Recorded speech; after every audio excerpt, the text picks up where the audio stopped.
Quando eu cheguei, o estado de Goiás era o terceiro na fila para quebrar.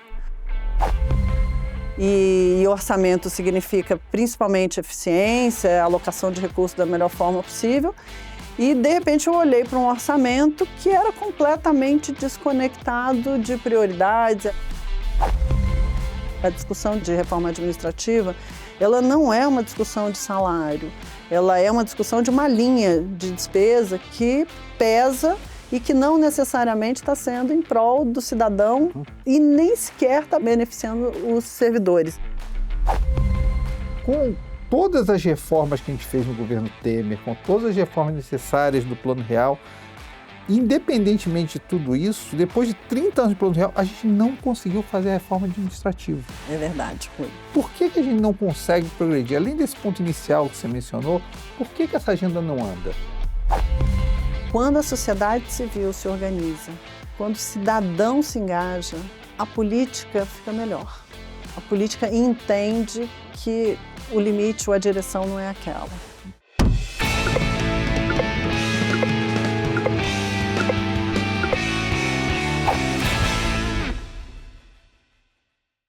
Bom dia, boa tarde, boa noite, gente. Estamos aqui para mais um Café com Quineia, onde novamente a gente vai tentar discutir o futuro do Brasil, né? Ensinar para vocês e aprender também juntos um pouco mais sobre o nosso país, tá? Trazendo pessoas que efetivamente estão na arena, estão tentando mudar o país e participaram de todo esse legado de mudanças no país, mudança no sistema fiscal, mudanças na produtividade do país, estão tentando até hoje participar desse processo para o futuro do Brasil. Tá? A gente traz hoje aqui Ana Carla Abrão, uma pessoa que se formou economista pela UNB, que fez seu mestrado na Fundação Getúlio Vargas, doutorada pela USP, participou no governo de Goiás, participou do Banco Central, está aqui participando hoje de um projeto super interessante que é o Open Finance, projeto que nasceu junto com o Pix.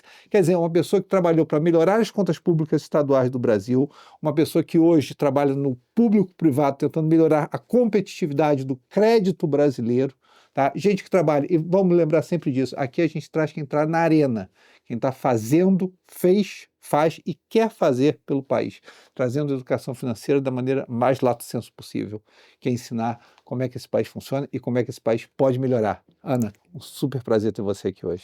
Prazer, Rui. Prazer estar aqui no Café com Quineia. E vamos lá, vamos bater papo. Vamos bater papo? Vamos começar pelo seguinte, como é que foi a inspiração de carreira de economista e essa ideia de tanto no setor privado quanto no setor público? Imagino que teve um medo de migrar do privado para o público, em algum momento eu teria, né? Mas como é que foi essa inspiração? Como é que foi quem é a Ana? Como é que ela se formou e como é que ela participou desse processo? Vixe, a gente tem tempo, né? A gente tem, eu sei. Bom, vamos lá. Não, a questão de economia veio muito cedo. Meu pai tinha um banco e eu achava que economia tinha tudo a ver com banco, porque sempre os cursos de economia tinha moedas, notas de dinheiro. Eu falava, bom, deve ser isso, né? Só depois que eu entrei é que eu entendi que era muito mais do que isso, economia.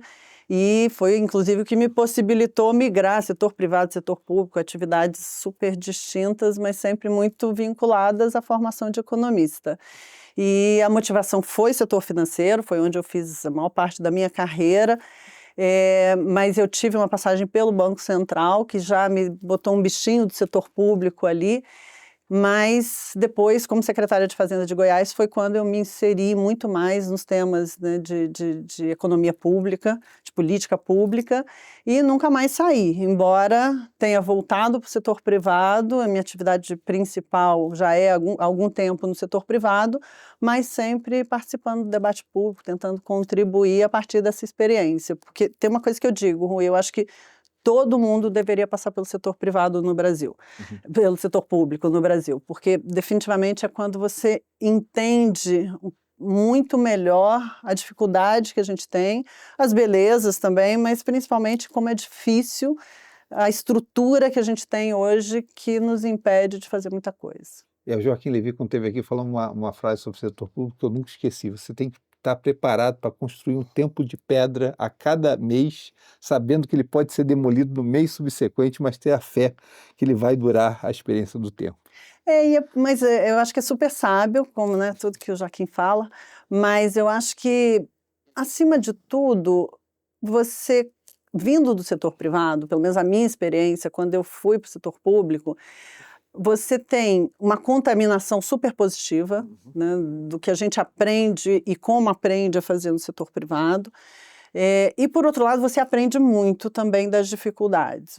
Eu sempre dizia, quando eu fui para o setor público como secretária de Fazenda, né, com cargo de gestão, efetivamente, eu vinha do Itaú, do Itaú Unibanco, e quando eu cheguei no setor público, eu sempre digo que eu vi um orçamento, que era um orçamento completamente desequilibrado, falei, bom, é simples, né? Corta custo, aumenta a receita. Não é simples? Parece, né? Só que, claro, você aprende a lidar com a variável, que é a variável política, e entender que tem outras restrições que não estão no livro-texto e que, de alguma forma, você precisa incorporá-las no seu modelo e começar a atuar de uma forma diferente. Então, acho que tem muito dessa contaminação positiva de você buscar resultado, que você, né, que a gente cresce aprendendo, né, no setor privado, e por outro lado tem uma sensibilidade política, uma sensibilidade social que vem muito fortemente com uma atuação no setor público. E essas coisas se complementam, eu acho que ajudam muito, né, a formar as pessoas do ponto de vista profissional, principalmente lembrando que a gente está num país que é um país com desafios muito grandes que vão além dos econômicos, né, são sociais também. Ana, um assunto que, tipo assim, aqui no Café com Quiné a gente começou a cobrir um pouco com o Pedro Parente, mas eu queria cobrir mais com você, até para as pessoas que estão nos ouvindo entender melhor o que são finanças públicas, porque todo mundo fala das finanças públicas nacionais, né? O assunto do déficit, do problema que a gente tem de endividamento, do arcabouço da União, mas a gente está falando efetivamente da União. Um assunto que a gente cobre pouco aqui e que as pessoas têm pouca visibilidade é o que acontece no nível dos estados. E o Pedro Parente, quando esteve aqui, ele falou, Rui, a gente começou a realmente acertar o orçamento brasileiro depois do Plano Real, quando a gente atacou os estados, quando a gente começou a acertar banco estadual e toda a parte necessária, né, para que os estados pudessem participar desse arcabouço, da estabilidade desse arcabouço pós-Plano Real. E você, sendo secretária da Fazenda de Goiás, a sua família é de Goiás, né? Eu imagino que você tem um carinho muito grande pelo estado.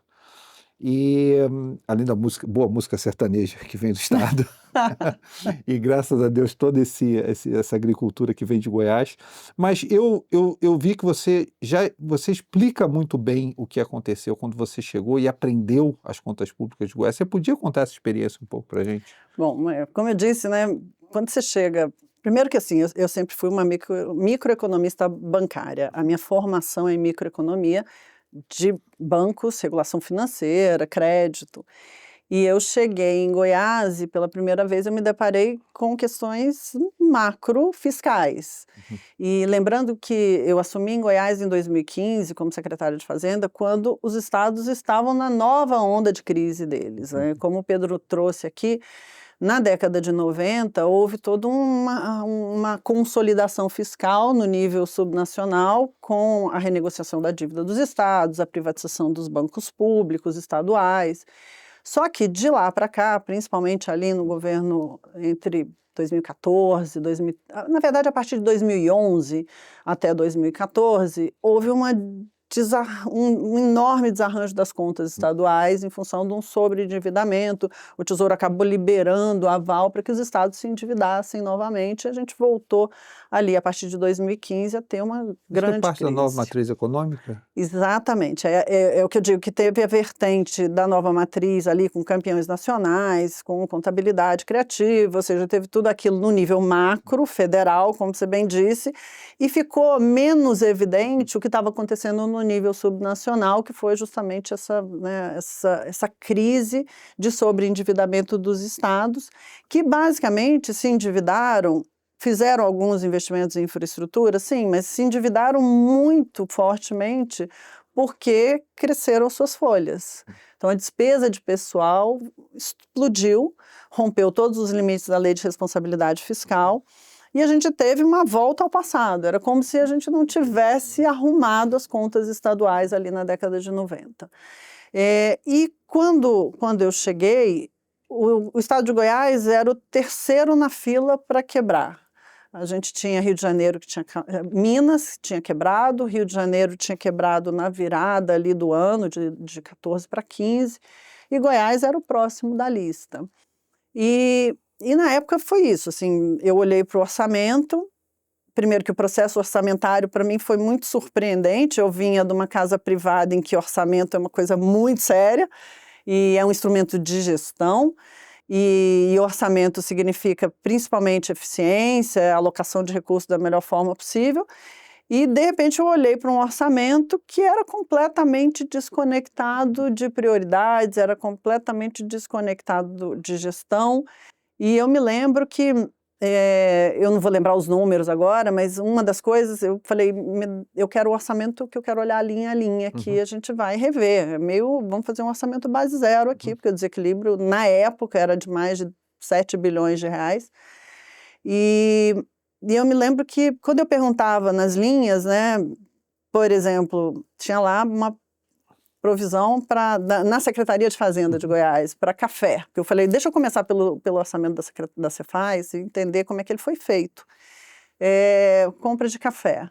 Aí tinha um valor lá de 200 mil reais, eu falei, mas a gente partiu de onde? Quanto que se gastou em 14 para a gente ter essa provisão para 2015? Não interessa quanto a gente gastou em 14.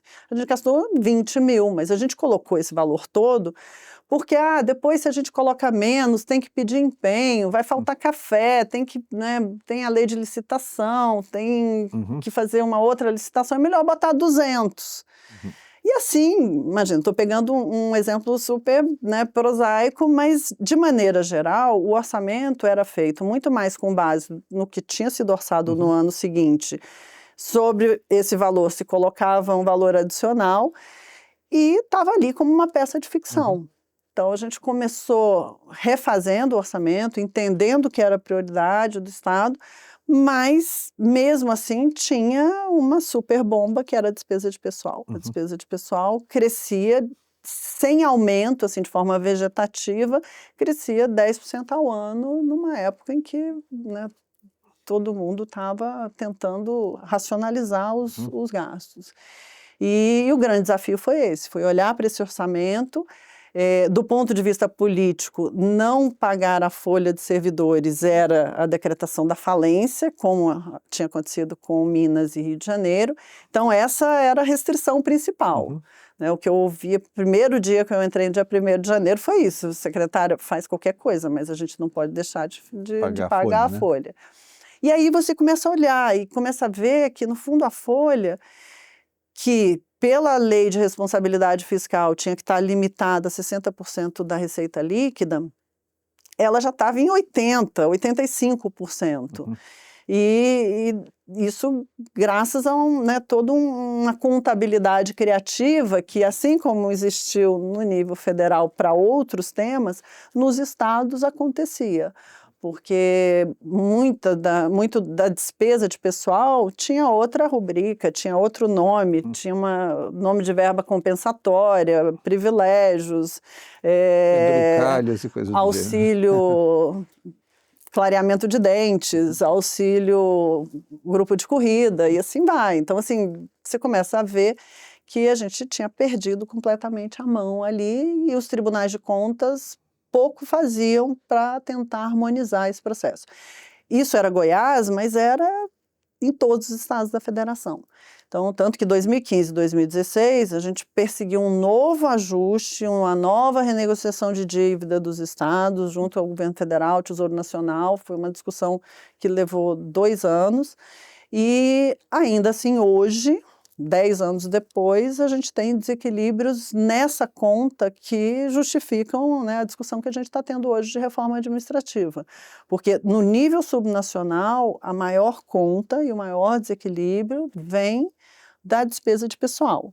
E a gente aqui nem está dizendo de salário, porque servidor público ganha muito ou ganha pouco. Não se trata disso. Eu sempre digo, Rui, que a discussão de despesa, né, de reforma administrativa, ela não é uma discussão de salário, ela é uma discussão de uma linha de despesa que pesa e que não necessariamente está sendo em prol do cidadão e nem sequer está beneficiando os servidores. E no nível subnacional, a gente está falando de professor, a gente está falando de agente de saúde, a gente está falando de policial, né, das forças de segurança, e que não são a elite do serviço público que ganham salários, né, mais elevados. Então, quando você olha para um orçamento público subnacional, o desafio é muito grande, porque a gente está falando, no final do dia, principalmente de salários, de despesa de pessoal e de funcionamento de uma máquina que está se estrangulando há décadas. Você comentou uma coisa interessante, né? Um dos principais problemas estaduais parece ser que é, qualquer despesa não recorrente, né?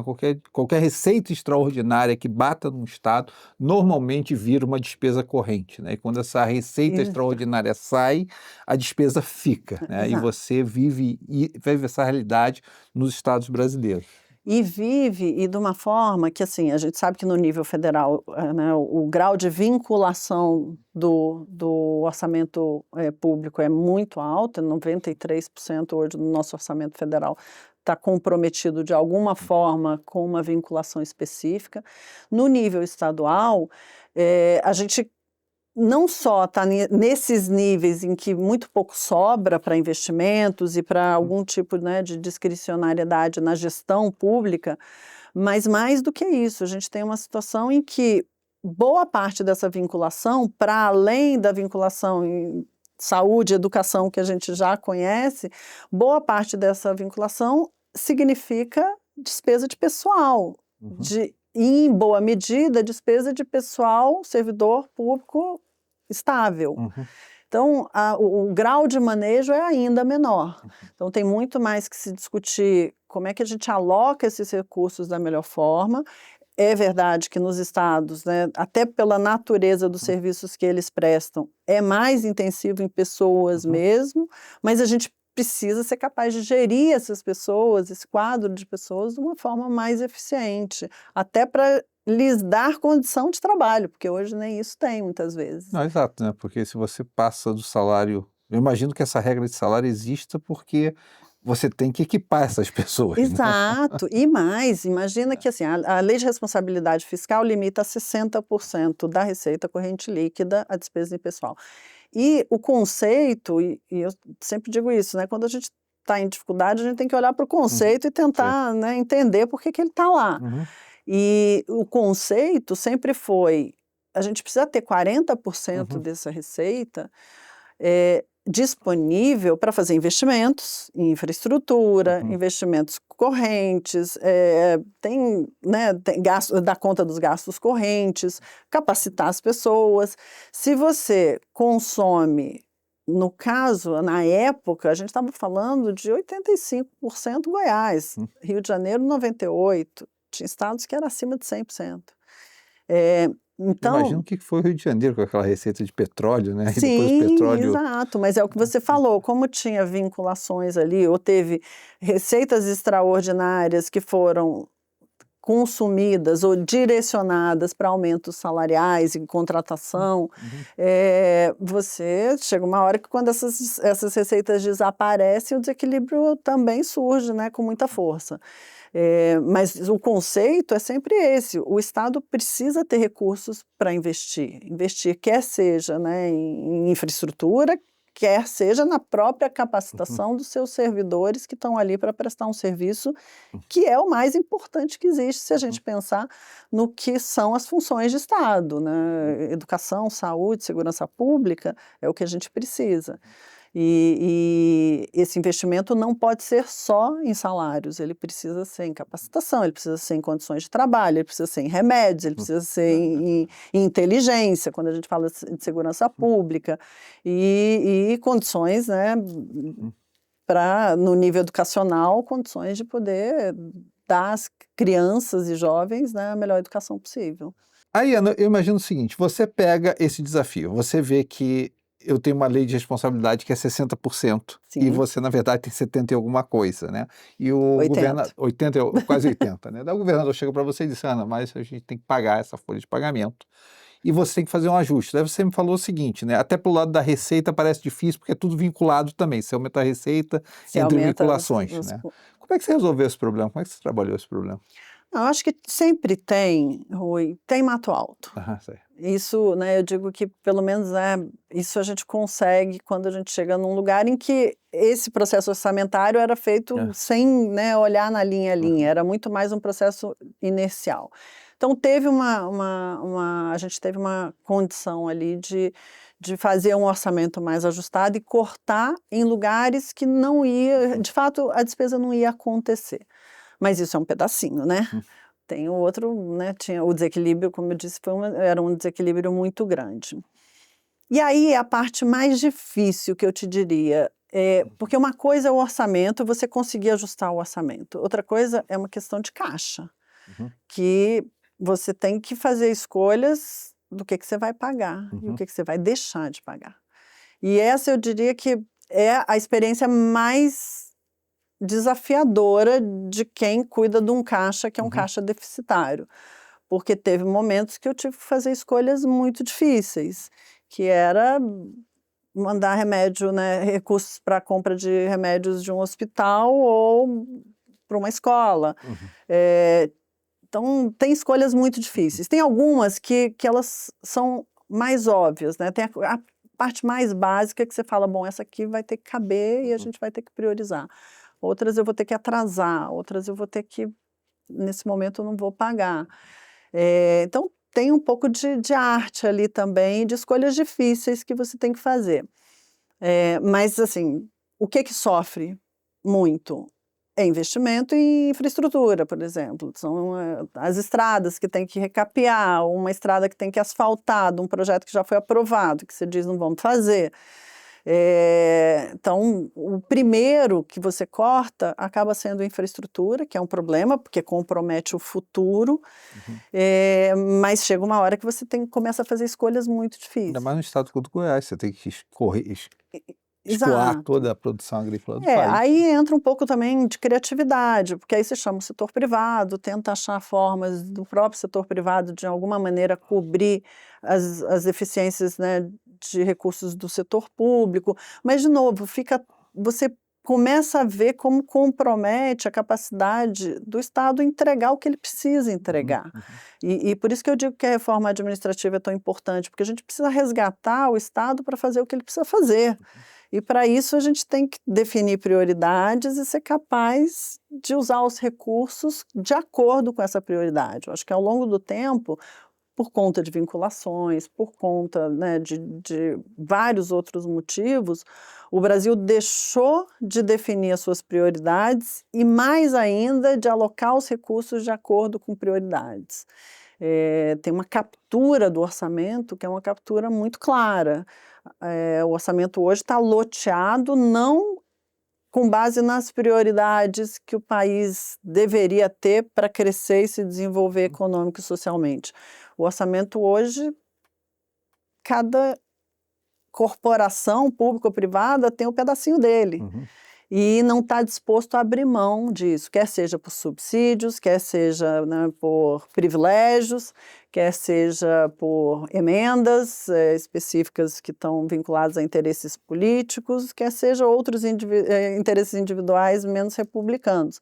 Então, quando você tem o orçamento, que é a peça principal e fundamental de gestão e definição de alocação de recursos, capturado por interesses particulares, sejam eles privados ou públicos, você compromete a capacidade do Estado entregar o que ele precisa entregar. E eu acho que esse é o nosso grande problema hoje. Eu sempre digo, né, eu acho que há 2 eleições, para mim, o cargo de planejamento vinculado a orçamento e gestão do ponto de vista de futuro, muito mais importante do que o da Fazenda até, porque tem essa missão de resgatar o orçamento e ser capaz de trazê-lo de volta como instrumento de gestão, como já foi no passado, inclusive. Não é que a gente não foi, né, nunca teve um orçamento. A gente tem uma estrutura orçamentária que é muito bem desenhada, com o PPA, a lei orçamentária e a lei de diretrizes orçamentárias, com metas fiscais muito bem definidas. O problema é transformar o que hoje está na lei em, de fato, prática. usar o orçamento, fazer um processo de avaliação de gastos, de avaliação de impacto de política pública. Tem uma agenda enorme, que é uma agenda executiva, que precisa ser feita para que a gente consiga ter um pouco mais de chance de futuro. E eu tenho uma frase, dentro desse conceito eu acho interessante, Ana, porque você assumiu um estado em que quase 80% era despesa com o pessoal. Mas eu vi entrevistas suas em que você fala uma frase que eu achei interessantíssima. Você diz assim, o problema não é a estabilidade do funcionário público, o problema é, você chama de blindagem do Isso. funcionário público. Você pode discorrer um pouco mais disso? Eu acho que esse é um ponto fundamental e que eu dizia isso lá em 2015 e eu acho que a gente teve, depois disso, experiências que, inclusive, reforçam essa minha convicção. Primeiro, a estabilidade do setor público, ela existe no mundo todo, e ela não é prerrogativa brasileira, ao contrário. Nós temos, sim, uma estabilidade mais ampla do ponto de vista de atividades que são estáveis no setor público do que outros países, isso é verdade. Mas o meu ponto sempre foi que a gente tem problemas que são problemas muito mais simples de serem resolvidos do que a questão da estabilidade. Porque a gente poderia dizer, bom, primeiro, a estabilidade é importante, ela garante uma burocracia que, independentemente da alternância de poder, o que é atividade de Estado, o que é agenda de Estado, se mantém. E a gente pode mudar, né, ter alternâncias, e felizmente, né, que tenhamos sempre, mas a base do Estado continua funcionando de forma estável. Esse é o sentido da estabilidade, porque imagina se a gente tivesse um setor público que tivesse à mercê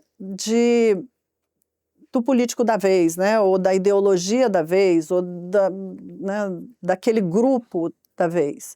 Aí a gente teria uma disrupção a cada 4 anos, né, ou a cada momento que tivesse uma alternância que a gente, né, pelo menos democraticamente aqui, acha que é positiva. E quando a gente fala, não, mas a estabilidade é um problema, se a gente tivesse estabilidade, a gente podia mandar as pessoas embora. E uma coisa não exclui a outra. A Constituição brasileira é muito clara em dizer que o servidor é estável, mas existem algumas condições, né, que, uma vez atendidas, significam a perda dessa estabilidade, a perda do emprego.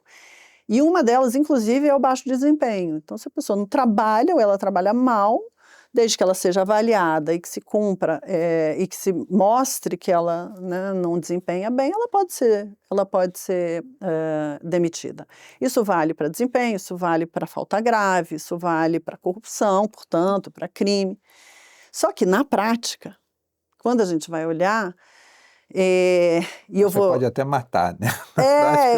Eu vou contar essa história que eu sempre conto. Quando eu prestei concurso para o Banco Central, uma vez me disseram isso. Falaram, nossa, Ana, agora você está com a vida ganha. Você só não pode matar, mas você nunca vai ficar desempregado se você não matar. E eu falo que, infelizmente, a nossa estabilidade, ela virou uma blindagem tão grande que, infelizmente, você pode até matar. E você vai continuar recebendo o seu salário de servidor público.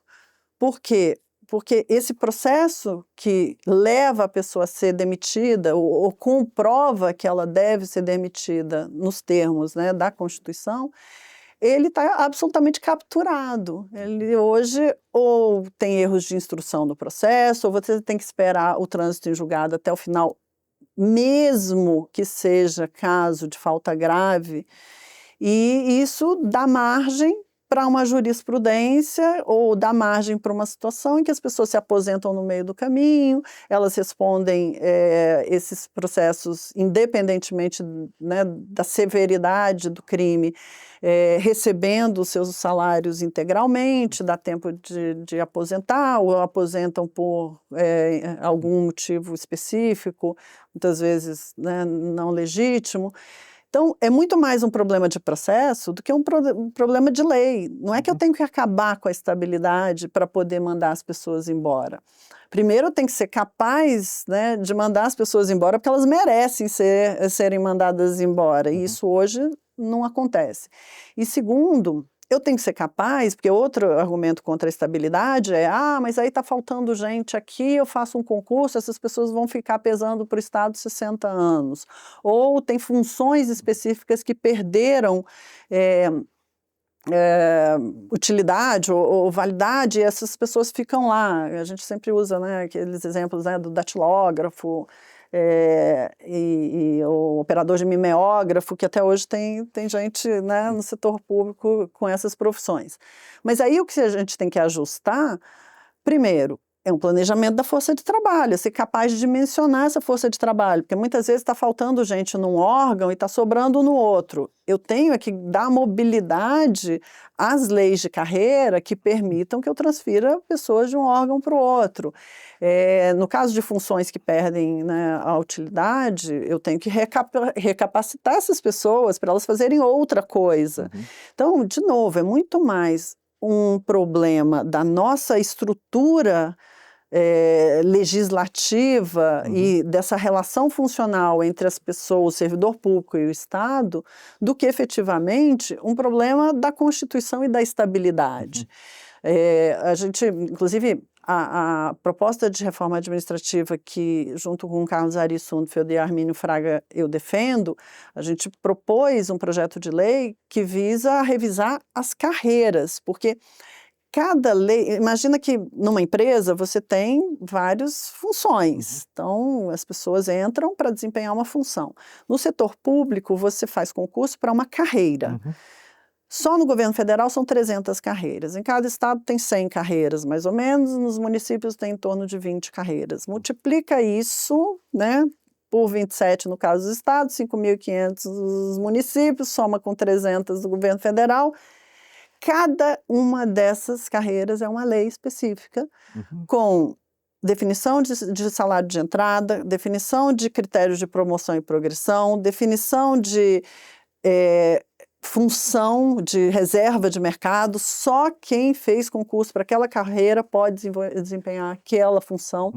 Então, a gente foi criando uma complexidade que gerou toda essa distorção, mas não é pela estabilidade em si que a distorção existe. Ela existe por essa fragmentação de carreiras e por tudo que ela traz em volta dela, como a reserva de mercado, como os penduricalhos que começam numa carreira ou privilégios e vão para outra, o salário inicial muito alto, porque uma carreira lá atrás começou a pedir aumento do salário inicial, a outra achatou a carreira dizendo que com 5 anos todo mundo tem que chegar no topo.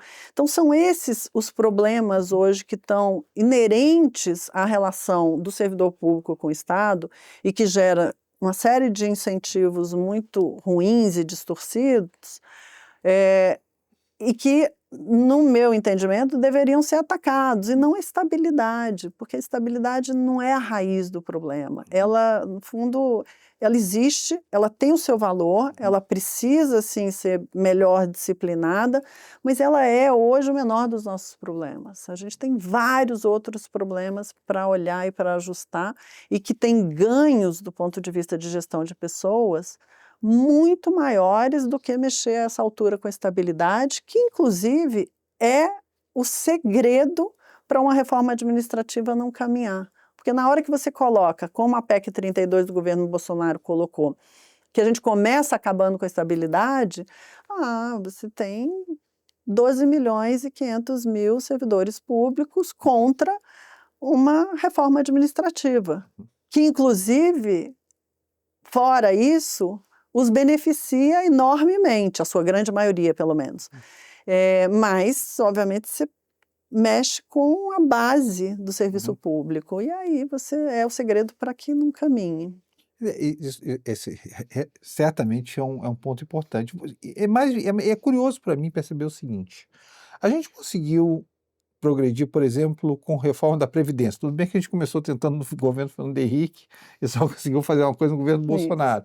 A gente conseguiu progredir recentemente com a proposta do IVA, né, de unificar os impostos indiretos, né? Embora com grande dificuldade, né, de progredir, mas a gente conseguiu, a gente passou a lei inicial. Agora, com todas as reformas que a gente fez no governo Temer, com todas as reformas necessárias do Plano Real, independentemente de tudo isso, depois de 30 anos de Plano Real, a gente não conseguiu fazer a reforma administrativa. É verdade, Rui. Por que que a gente não consegue progredir? Além desse ponto inicial que você mencionou, por que que essa agenda não anda? É, eu sempre, quando a gente compara, né, eu converso muito com o Bernardo Api, que é, né, o idealizador da reforma do IVA, o Tafner da Previdência, e a gente sempre brinca que fala assim, em algum momento vai sair a administrativa, né, porque eles foram ali firmes, né, até que saiu. Então, nós que apoiamos a administrativa, a gente fala que agora é a vez da administrativa, a gente não sabe quando, né, mas em algum momento vai sair, mas eu acho que assim, tem algumas explicações. Primeiro, porque a agenda estava tomada por essas duas grandes reformas, muito difíceis, que entraram na pauta antes, que têm impacto, a primeira, impacto fiscal muito direto, a segunda, no impacto de produtividade muito importante, e vinham sendo debatidas há mais tempo. Então, elas entraram num processo de maturidade que eu acredito que a reforma administrativa ainda não entrou. A gente ainda não chegou lá. Eu acho que a da Previdência, porque tinha uma premência fiscal, hoje a gente fazia, o Brasil, né, entrava num processo muito complicado, entrou de novo, né, mas continua, na verdade nunca saiu, né, mas ela tinha uma premência ali muito clara. A tributária, houve até que, né, a maturação veio em função de uma convergência de que já não dava mais para a gente, não dá mais para a gente viver com um sistema esquizofrênico, com perdas em função de guerra fiscal e subsídios e toda essa complexidade do ICMS que a gente vive, né, e vários outros. Então, chegamos lá. O que acontece com a reforma administrativa? Eu acho que ela prescinde ainda de duas coisas. Uma, de fato, essa maturidade. Quando ela foi apresentada ali no governo Bolsonaro, que foi a primeira vez, na verdade ela surgiu, o projeto, né, que Armínio Carlos e eu defendemos, ele chegou a ser colocado pelo então deputado Rodrigo Maia, quando a reforma da Previdência foi aprovada.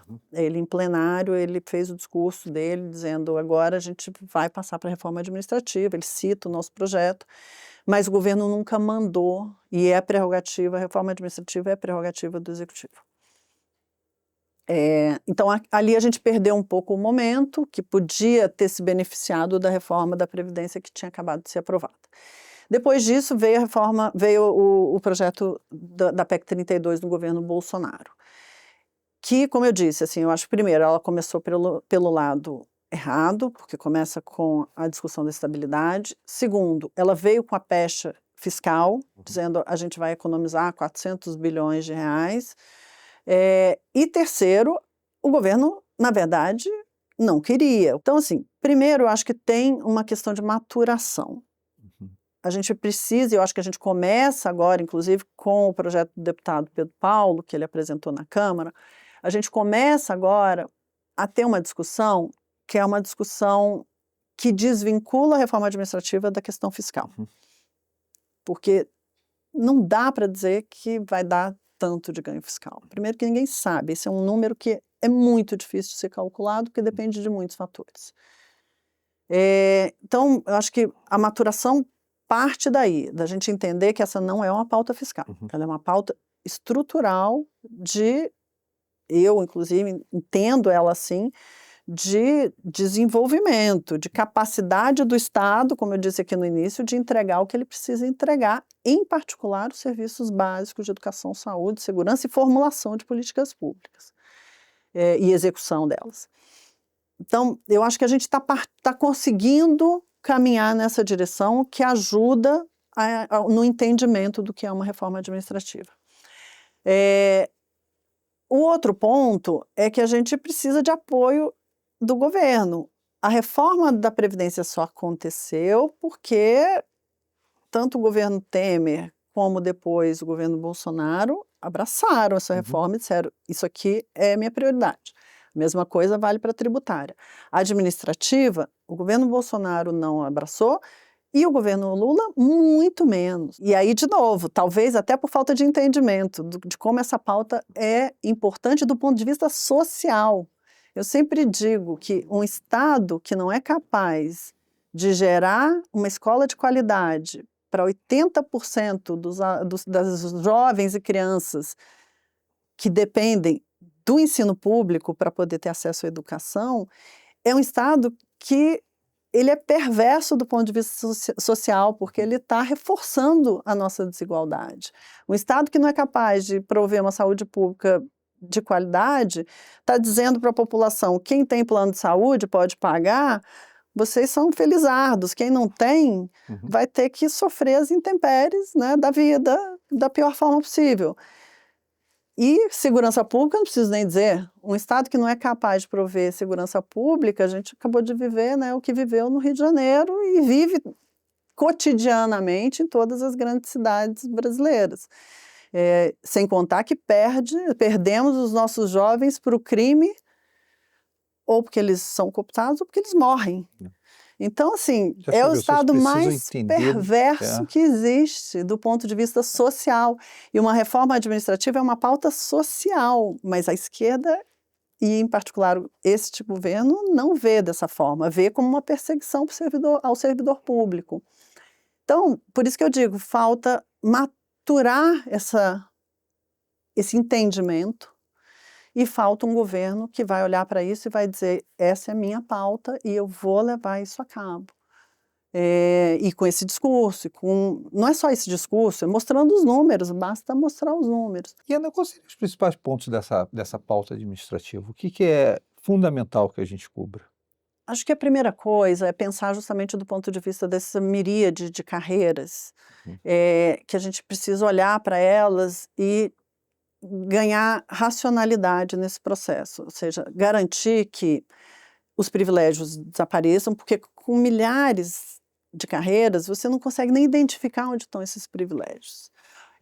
Rui, o setor público brasileiro, ele é responsável pela maior desigualdade de renda que existe, porque quando você olha, o Brasil é um país super desigual do ponto de vista de renda, um dos 3 mais desiguais do mundo. O setor público brasileiro tem uma desigualdade de renda que é 2 vezes maior do que a do Brasil. Por quê? Porque você tem um topo, uma elite do serviço público, e no topo do topo tem, né, o nosso judiciário, e tem uma base, que é a base, inclusive, que está de frente para o cidadão, que ganha muito mal. Então, por isso que eu digo que a reforma administrativa não é uma questão salarial. Ela é uma questão de você enfrentar essa grande desigualdade e garantir, primeiro, que você dimensione essa força de trabalho, tire os privilégios que alimentam esse topo e traga mais mobilidade para o serviço público, para a gente não precisar o tempo todo ficar inchando a máquina com servidores que trabalham menos do que deveriam, a maioria não, alguns, e outros que trabalham muito mais do que deveriam, inclusive, e todos ganham a mesma coisa. Então você tem um grau de injustiça no serviço público, a gente tem grandes heróis, a gente vai falar do Open Finance daqui a pouco, eu vou falar do Banco Central. O Banco Central faz um trabalho incrível, e não ganha nem um tostão a mais por isso aquele grupo ali que está trabalhando, né? Isso vale para o Open Finance, para o PIX, para uma agenda. O Banco Central, em particular, é uma instituição que se diferencia ali. Mas, de novo, assim, como você não tem diferenciação, como você não tem avaliação de desempenho, como você hoje tem privilégios para algumas classes, né, de serviço público, você promove uma injustiça muito grande com uma base de servidores públicos que hoje não tem condição de trabalho mínima. Então, assim, o que a gente precisa fazer? A gente precisa reformar essas carreiras, identificando esses privilégios, trazendo eles à luz e eliminando esses privilégios, férias de 60 dias, quinquênios, que o judiciário resgatou agora, licenças-prêmio, auxílios, como eu disse, auxílios de toda a sorte, auxílios que são imorais, né, para pessoas que ganham muito, muito, muito além, né, da média salarial brasileira. Então você tem que racionalizar essas carreiras, ser capaz de identificar né, o que é carreira meio para garantir mobilidade, e aí não precisa fazer tanto concurso público? Será que a gente precisa de 12 milhões e meio de servidores públicos? Em números até, e em proporção populacional, não parece ser absurdo, mas quando você olha carreira a carreira, você vê que tem carreiras que talvez não deveriam mais nem existir, e essas pessoas deveriam estar alocadas fazendo outras coisas. Então tem todo um trabalho em cima das carreiras que precisa ser feito. Flexibilidade para alocar Garantir recursos. Flexibilidade para flexibilidade, alocar recursos, né? exato, para você alocar esses recursos da melhor forma possível. E É, até eu acho que em muitos casos fazer com que essas pessoas tenham vidas mais interessantes, né? Tenham desafios mais interessantes. capacitar essas pessoas, treinar essas pessoas, dar condições de trabalho para essas pessoas. Você hoje entra, né, num órgão público, está caindo aos pedaços muitos deles. É porque, né, a gente vive em São Paulo, que é fora da média, mas você tem órgãos públicos em estados brasileiros, em municípios, que assim, não tem condição de trabalho. Então, assim, eu acho que a gente precisa realocar esses recursos, e é por isso que eu digo que não é uma pauta fiscal. A gente precisa dimensionar corretamente a força de trabalho no serviço público, entender quantas pessoas eu preciso de fato para fazer, né, as funções que estão definidas. E a gente precisa garantir que há uma avaliação de desempenho para diferenciar as pessoas poderem ganhar mais porque elas entregam mais. E as pessoas falam assim, você está querendo trazer um conceito que é um conceito do setor privado para o setor público. Não. Existem avaliações de desempenho, modelos consagrados no setor público inglês, no setor público chileno, no setor público canadense, no setor público australiano, na Colômbia, em Portugal. A gente só não testa aqui porque a gente não quer e porque tem uma resistência das corporações, principalmente. Então, a gente precisa primeiro, da racionalização de carreiras, da eliminação dos privilégios e, terceiro, de implantar um processo de avaliação de desempenho, para que a gente consiga olhar para o setor público e dizer o que interessa é o resultado que ele entrega e não a sua autoperpetuação, que é o que acontece hoje. Hoje o serviço público se autoconsome, garantindo que tudo que está lá continue como está. E isso tem sido muito ruim para o país, do ponto de vista de produtividade, para o cidadão, do ponto de vista de qualidade de entrega de serviço público, e para o servidor, que, fora essa casta que tem muito privilégio, sofre com falta de reconhecimento, falta de condições de trabalho, falta de treinamento e capacitação, ou seja, e desmotivação e falta de incentivos para fazer o que é melhor. Então, a gente depende fundamentalmente de um espírito, né, público, de um altruísmo, porque hoje o servidor não ganha um tostão a mais para fazer o trabalho dele. Então ele faz, e o que faz com muita vontade, mas nem justo isso é, porque afinal de contas tem outros que estão lá ganhando exatamente igual e que sequer vão, né? Que dirá, né, trabalham, entregam e estão preocupados com o país. São minoria, por incrível que pareça, né? São minoria, mas é uma minoria que cria uma situação de injustiça muito grande.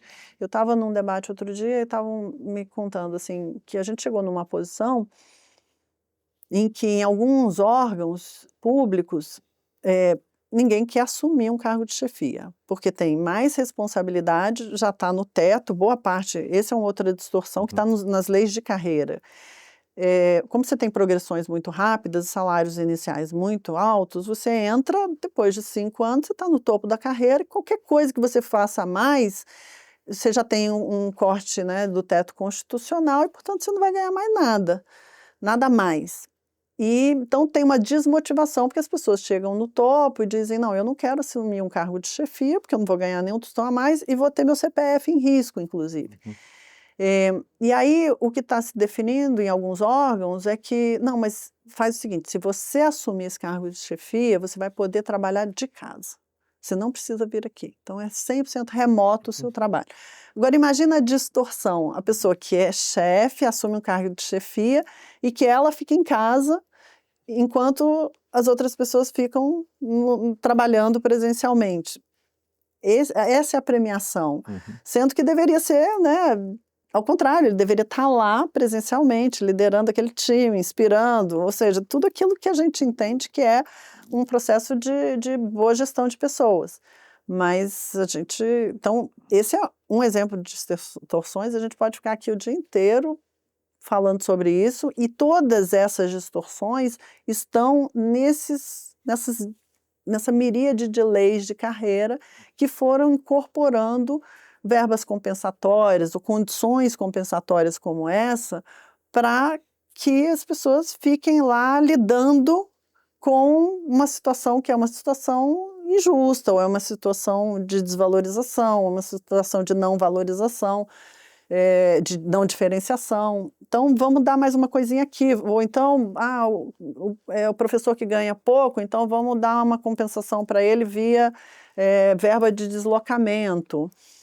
Ou então vamos dar uma outra compensação para ele ficar mais tempo fora de sala de aula, para ele poder ter um outro emprego.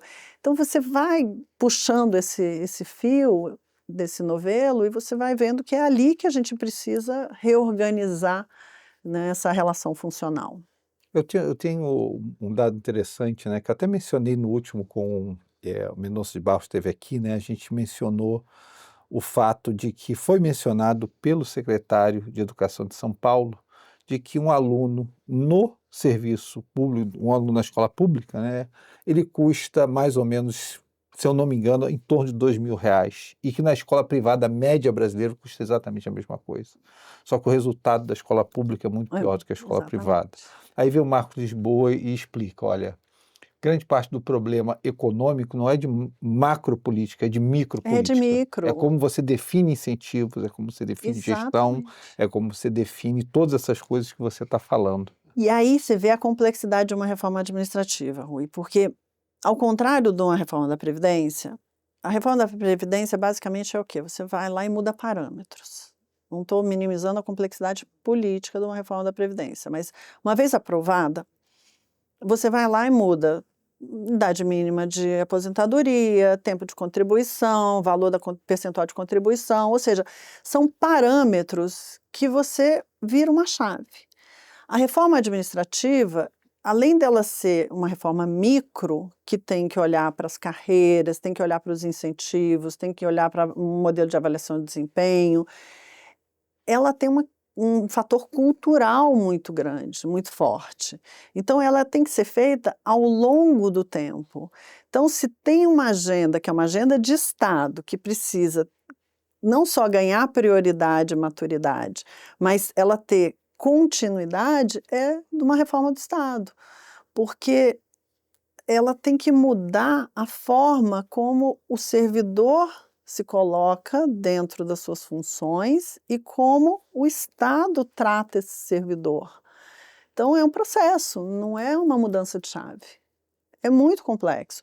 E eu, né, agora com o projeto do deputado Pedro Paulo, que está sendo, né, tem um monte de resistência, mas eu digo, além dele ser um projeto meritório, que escancara uma série de privilégios e problemas, né, que a gente tem hoje, ele está aí para nos lembrar que essa é uma agenda que não pode morrer, mesmo que esse governo não apoie, não apoiará, e mesmo que o projeto não ande em função das resistências e ser ano pré-eleitoral, mas ele está aí e ele nos lembra todos os dias dessas distorções e desses absurdos, para que no momento, né, que virá, tenho certeza, sou otimista, a gente esteja todo mundo muito, muito, né, esclarecido em relação à importância de fazer essa reforma. Vamos torcer, Ana. Mas eu falei no começo da entrevista que aqui é sobre quem faz, né? E como as pessoas que estão na arena mudam o Brasil, né? E você tem trabalhado recentemente, você falou do Banco Central, você já participou da instituição,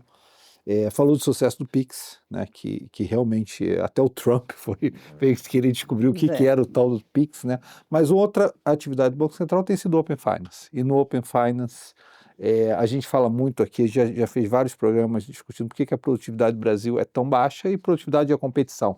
Gostemos ou não, o capitalismo é competição. Como é que essa agenda está sendo trabalhada? Explica para o pessoal primeiro o que é a agenda, né? Porque muita gente não sabe. Exatamente. E como é que essa agenda tem trabalhado para melhorar o país? Deixa eu até dar um pouco o histórico do Open Finance, porque o Open Finance é um bom exemplo de uma agenda de Estado que acontece de uma forma muito constante. Ela teve momentos de maior ênfase, menor ênfase, mas essa agenda de competição, na verdade, ela é uma agenda de crédito.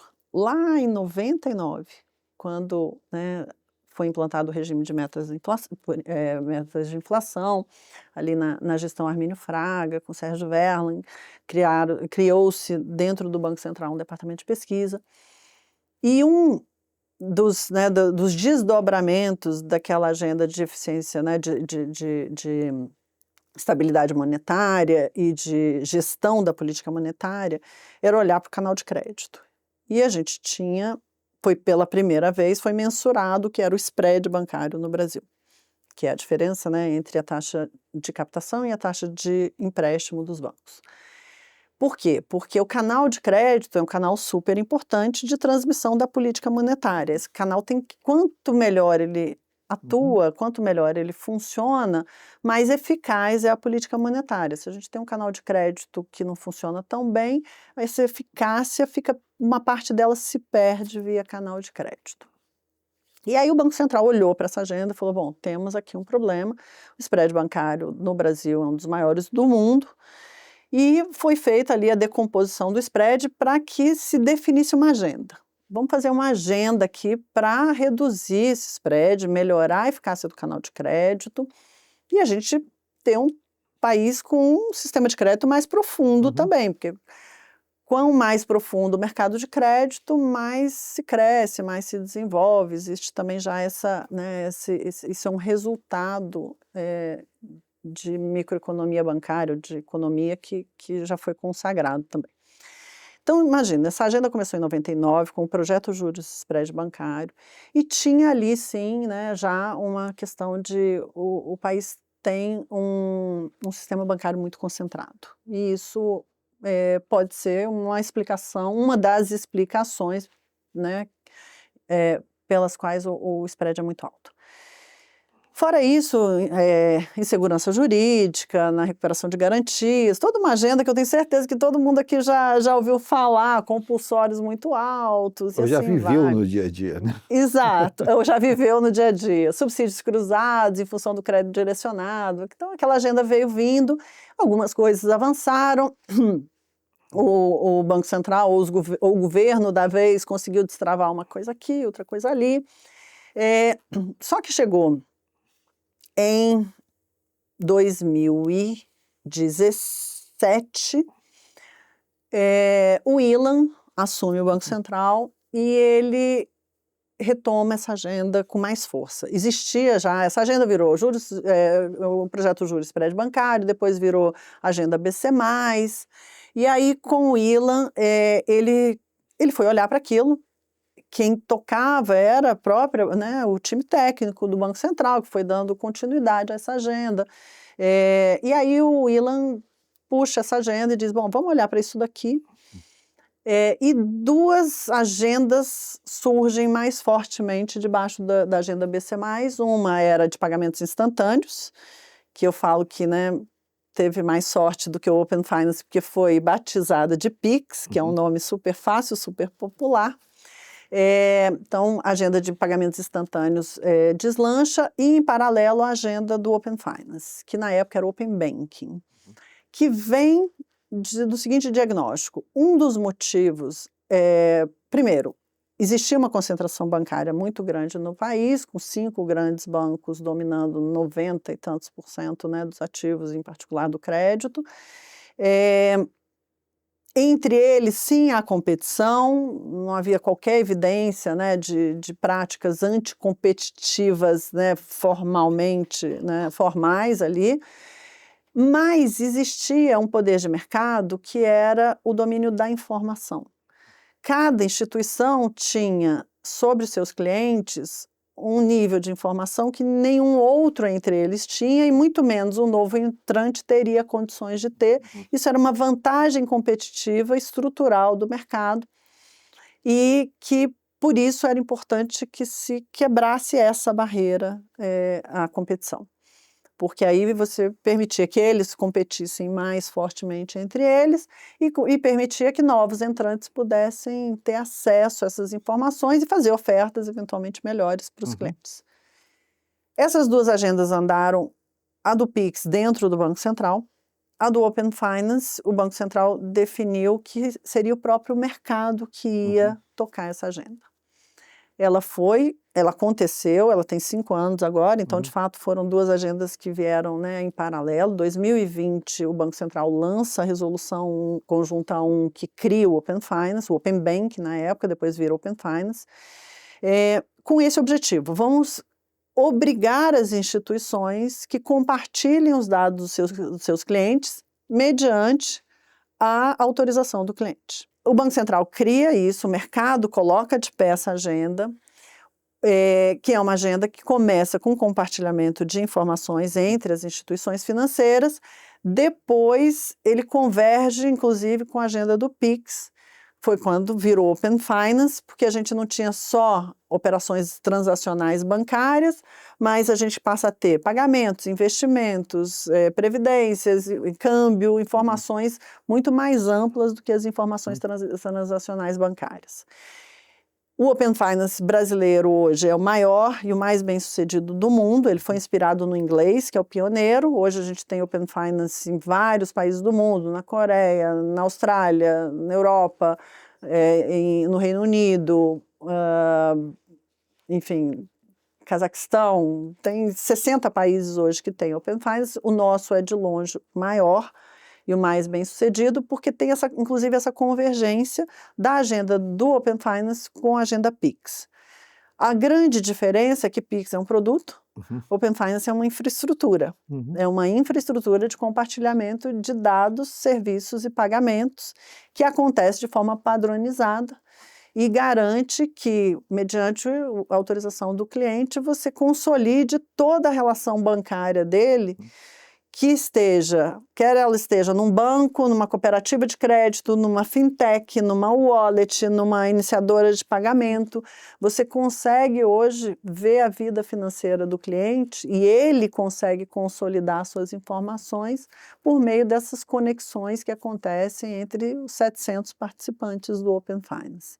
Então, eu digo, Rui, que é uma agenda de Estado, ela acontece desde 99 e veio evoluindo até chegar no que hoje é uma referência global do ponto de vista de inovação financeira, do ponto de vista de segurança, do ponto de vista de construção de produtos, do ponto de vista de servir e dar ao cliente financeiro o poder de escolha e o poder de consolidar suas informações em seu próprio benefício.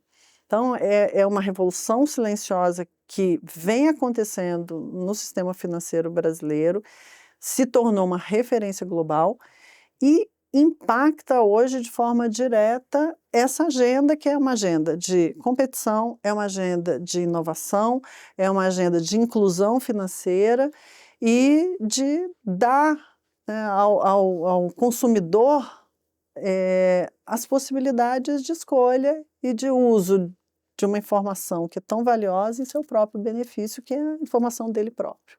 Não, e eu gosto, é importante a gente falar das coisas que estão dando certo no país, né? É importante falar das coisas que a gente é liderança no país Sim. em algum momento, né? Como, por exemplo, como os Estados Unidos sofre com, por exemplo, sistemas de pagamento, como a gente inovou no Pix, o sistema de pagamento, da maneira que a gente fez, como o nosso sistema financeiro, de modo geral, é um sistema financeiro de liderança global, né?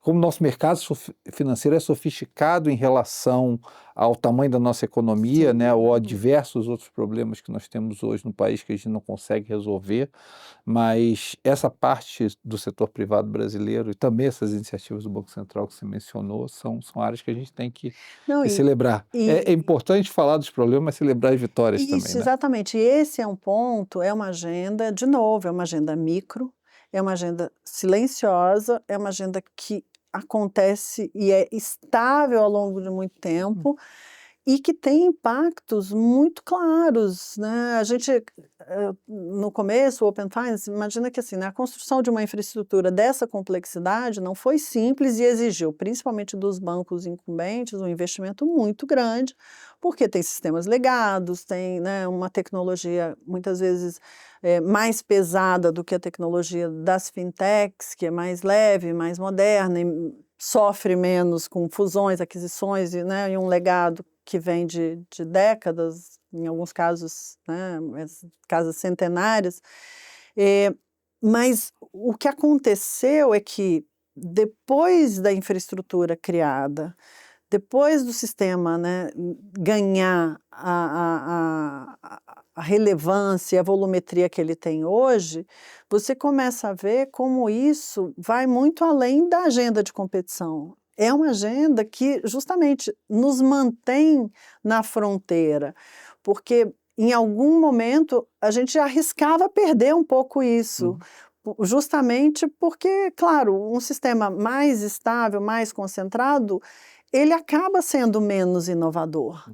E quando você olha hoje as próprias instituições incumbentes, elas reagiram inovando muito também. Elas hoje são grandes operadoras do Open Finance, grandes consumidoras de informação, grandes usuárias de casos, né, e de casos de uso que foram lançados às vezes por uma fintechzinha menor e que foram adotados pelas instituições incumbentes.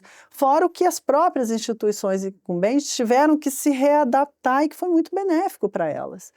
Então, eu acho que esse processo, né, de competição, esse processo de inovação que o Open Finance gerou, tem um efeito, né, tem externalidades que hoje a gente ainda não consegue mensurar, mas que claramente estabeleceram uma outra forma do brasileiro se relacionar com a sua vida financeira, e para melhor.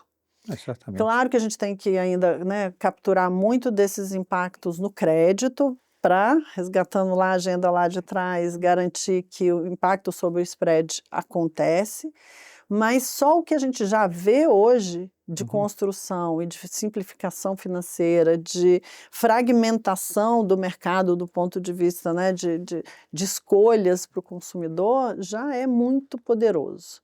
E a gente, como você falou, a gente tem que ter orgulho disso, a gente tem que olhar e falar assim, poxa, com todas as nossas dificuldades políticas, né, estruturais, fiscais, mas existem agendas que elas florescem, elas acontecem, elas têm um impacto muito positivo e muito superior a países muito mais desenvolvidos e que têm, nossa, muito menos dificuldades do que a gente tem. Tipo assim, eu tenho enorme desgosto, e eu faço isso bem claro, né? Pessoas que só criticam o país, que não tiveram na arena para tentar mudar o país, né? Que não participam desse processo, né? Eu entrevistei o Marcos Lisboa aqui outra vez e falou assim, eu perguntei para ele, Marcos, por que você participa de todos esses programas? Por que você está aqui? Ele disse, porque eu adoro o Brasil, porque eu gosto do Brasil. Né? Mas é isso. E eu também adoro o Brasil, eu gosto do Brasil, eu gosto de estar aqui, eu vejo que você gosta também, né? Eu vejo que você está no debate, você está tentando mudar as coisas. E quando a gente pensa no futuro, Ana, como é que você ainda quer participar? Como é que você ainda quer melhorar o Brasil e ser parte desse processo? Eu acho que boa parte fazendo o que eu faço, Rui, assim, participando, sim, né, do debate, como a gente está aqui hoje no Café com Quineia, falando e compartilhando a minha experiência, mas hoje, assim, eu vejo que estar nessas agendas, que são agendas que têm um propósito, que é um propósito de melhorar o país, um propósito de chegar lá na ponta, quer seja, né, defendendo a reforma administrativa, quer seja operando lá, liderando a Associação Open Finance, eu acho que é isso que eu gosto de fazer, é assim que eu acho que eu posso contribuir para esse grande objetivo, que é a gente olhar para esse país um pouco mais na frente e dizer, a gente avançou, a gente melhorou do ponto de vista econômico, mas principalmente social. Então, participar dessas agendas, que são agendas que, de alguma forma, contribuem para que a gente destrave potenciais que esse país já tem, é o que eu quero fazer, é o que eu gosto de fazer e é onde eu acho que eu posso contribuir.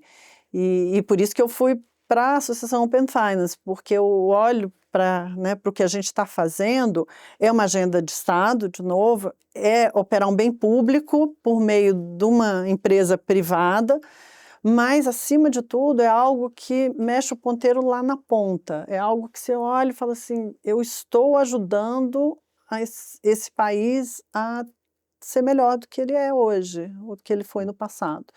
E eu acho que são essas agendas que a gente tem que se engajar, porque, afinal de contas, se nós não o fizermos, a gente... É.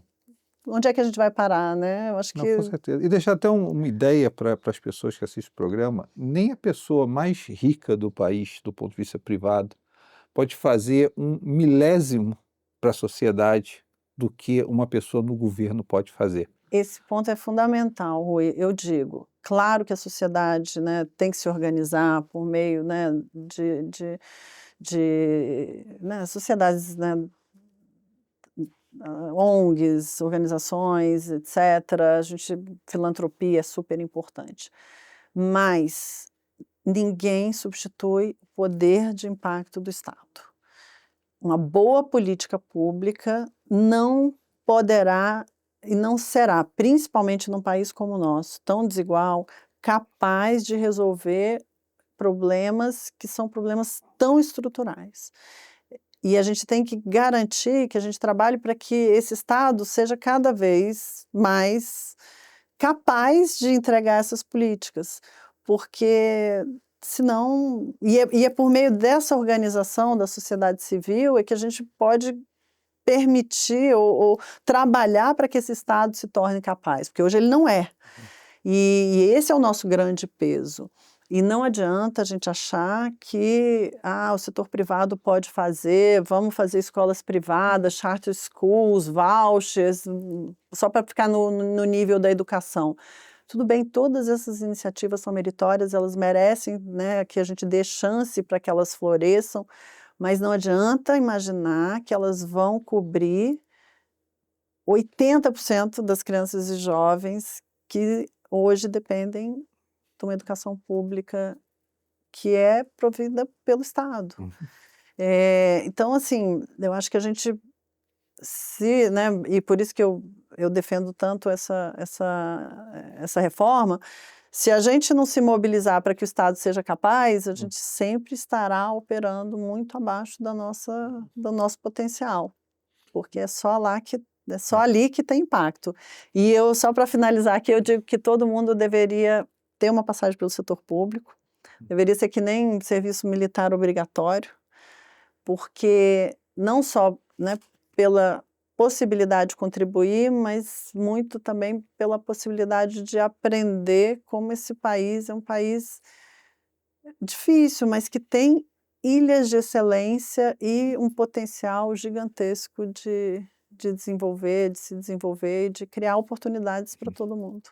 Legal, e eu vou deixar uma frase que eu escutei sua aqui para reflexão, que é: um Estado que cuida daqueles que precisam e dos que não precisam, logo não vai ter recurso para cuidar daqueles que precisam. Né? E eu Nossa, acho que é a isso gente tem que mesmo. ter na cabeça o Exatamente. tempo todo. Né? A gente tem que alocar os recursos, né, de forma correta, mas isso parte de quem não precisa entender que não pode ficar se beneficiando de forma achar que é gratuito e que, portanto, pode ter sua meia entrada, né, já que você A falou do pessoa que se Marcos beneficia Lisboa. indevidamente tem que ter na cabeça que está lesando uma pátria, de uma maneira ou de outra. É isso mesmo, exatamente. Ana, fantástico. Eu queria só fechar com você deixando alguma ideia para a juventude, né? Para as pessoas que estão aí que acompanham a gente, dos diretórios acadêmicos, dos grupos de mercado, né? Essa juventude que quer entrar no mercado financeiro, que quer participar do processo,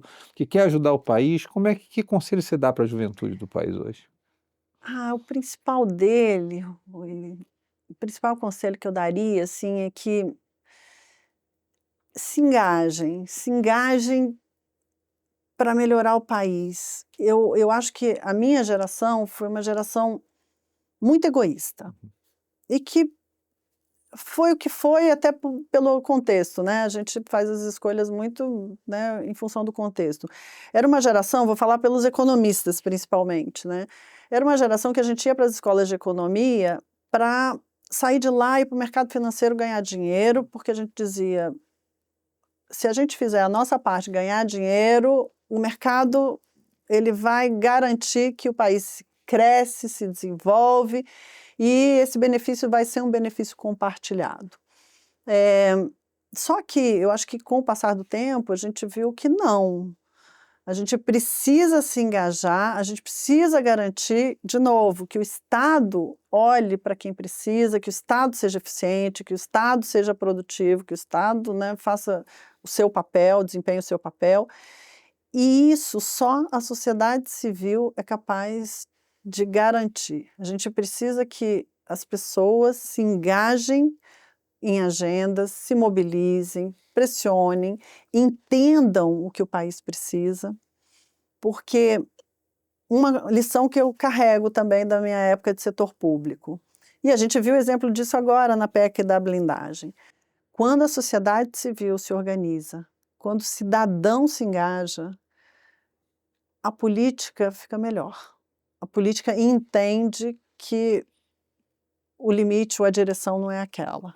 Então, eu acho que o que eu digo é, se engajem, querem ir para o mercado financeiro, óbvio, né? Vai trabalhar, vai ganhar dinheiro, ou seja, o objetivo que cada um tiver.